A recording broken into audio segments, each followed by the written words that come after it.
All right, welcome back to another beautiful, cold, freezing cold, but sunny and beautiful Saturday morning here in Dover, Delaware. Today, we are gonna get high. Stay tuned.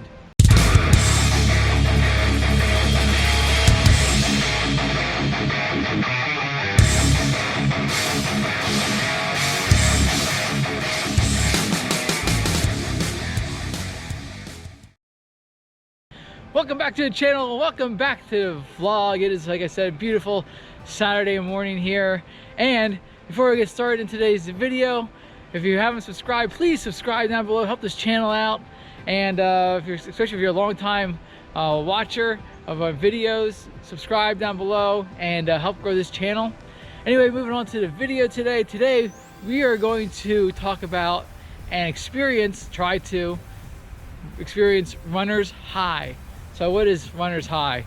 So when you're running and exerting yourself, your body is releasing chemicals from its brain. So there's two main chemicals that your body releases. The first one everybody knows is endorphins. So as you're working hard but not too hard, your brain is releasing endorphins. It's that feel-good feeling that you have. So that's what causes that feel-good feeling, is the endorphins. So today we're going to try to get to an exertion level where my brain starts releasing the endorphins. So in order to do that, you need to be working hard but not too hard. So it's kind of like a way of your mind to compensate with dealing with an exertion. And the second chemical is endocannabinoids. So if that sounds something like cannabis, you're right. It's basically a synthesized, naturally occurring chemical that your body releases that is very similar to THC, which is a chemical found in marijuana. So endocannabinoids are released when you are working at 85 to 90% of your age-adjusted maximum heart rate. So basically if you're like 30 years old, that'd be like between 150, 160 beats per minute. And for me, it's around about 150 or so, 145 to 150. So that's what we're going to be achieving today. And so there's other factors that take place to help achieve that runner's high feeling. Excuse my runny nose. That some of those factors include weather. So it's another beautiful day, but it's cold and it's windy, and we're not going to be fighting the wind while we're trying to do this, so we're going to run with the wind. Also, your physical ability. So if you're not in shape to run, like I said, you need to be able to run, like I said in the last video, when we were doing sweet spot training, you need to be able to run for an hour without being overexerted or tired. So that's one part. You need to be in good shape to achieve this. Also, you can't be injured. You need to be in a good physical condition as far as injury. So there's many factors, and so there's also a couple tricks that can help as well, and we'll talk about them later on. But first, we're gonna get warmed up, stretched, and ready to roll.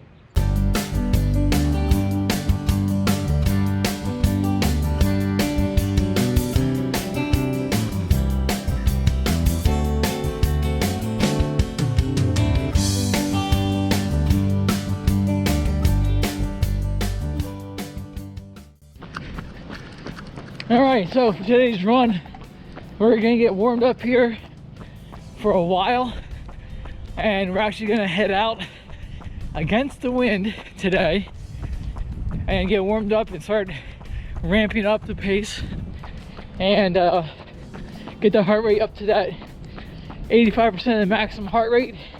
So I'm gonna be in the 150s today, the heart rate, and you can probably feel that wind hitting me.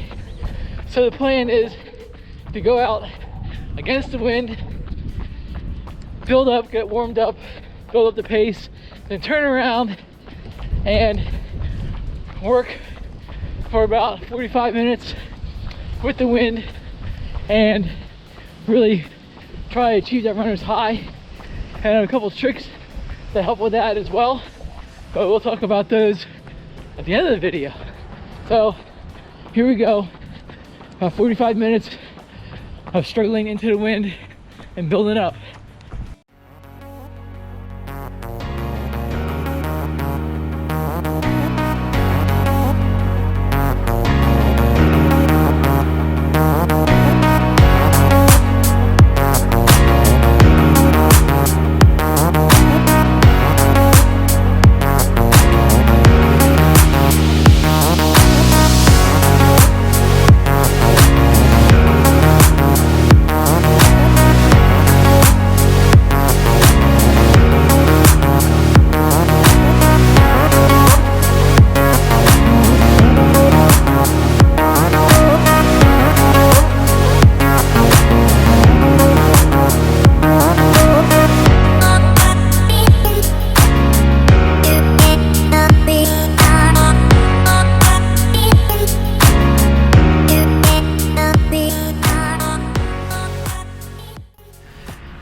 Okay, just in the last 6 miles, getting beat up by the wind.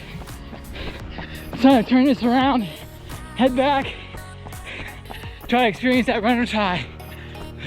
Let's roll.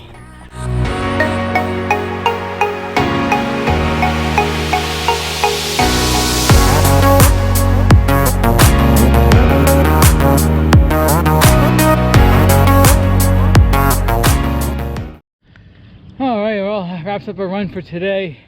About 12 miles done. And unfortunately I did not feel that runner's high today.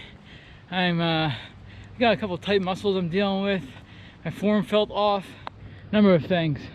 But I want to go over a couple things to consider when trying to achieve your runner's high.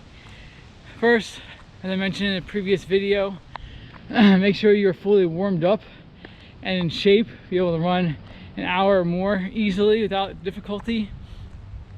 Make sure you're injury free, and regarding where you run, make sure you run in an open area where there's not a lot of intersections that you have to stop at. You don't want to be stopping and starting again. That will not help anything. You want to be able to continue on the same effort the whole time. So out in the country is good. Run on a day that either has no wind or where you can have a tailwind most of the time. And a couple tricks that will help you at least mentally to prepare. Get yourself into race mode, whether that's wearing a racing singlet, put on your racing shoes, whatever it takes. A lot of the other thing that I do that helps a lot, I tried a little bit today but I couldn't focus on it, was visualize yourself in a race. And I don't mean just running the race, I mean winning the race. Like you're winning the Boston Marathon. Visualize something outlandish like that and just imagine yourself duking it out with Kipchoge or Legat or whoever to win the marathon. I mean, this huge race with crowds cheering you on and pushing you forward and just, yeah, winning the race. So that's a key thing that sometimes I visualize when I'm running. The other trick is run with others. Run with other people of similar abilities, and that will also help. Unfortunately, that's not really permitted right now, but when it is permitted to run with others, and that will help as well. Anyway, there's a couple points I wanted to give with trying to achieve that runner's high. And the last thing is, a lot of times you achieve that runner's high when you're not trying to achieve that runner's high. So sometimes when you're not looking for it, it happens. So it doesn't always happen, and it doesn't happen when you want it to sometimes. But anyway, good luck doing that. Leave a comment down below. What are you guys doing this weekend? It's a beautiful Mother's Day weekend, so happy Mother's Day to all the mothers out there. Subscribe if you haven't subscribed. Leave a big thumbs up on the video. Until next time, peace.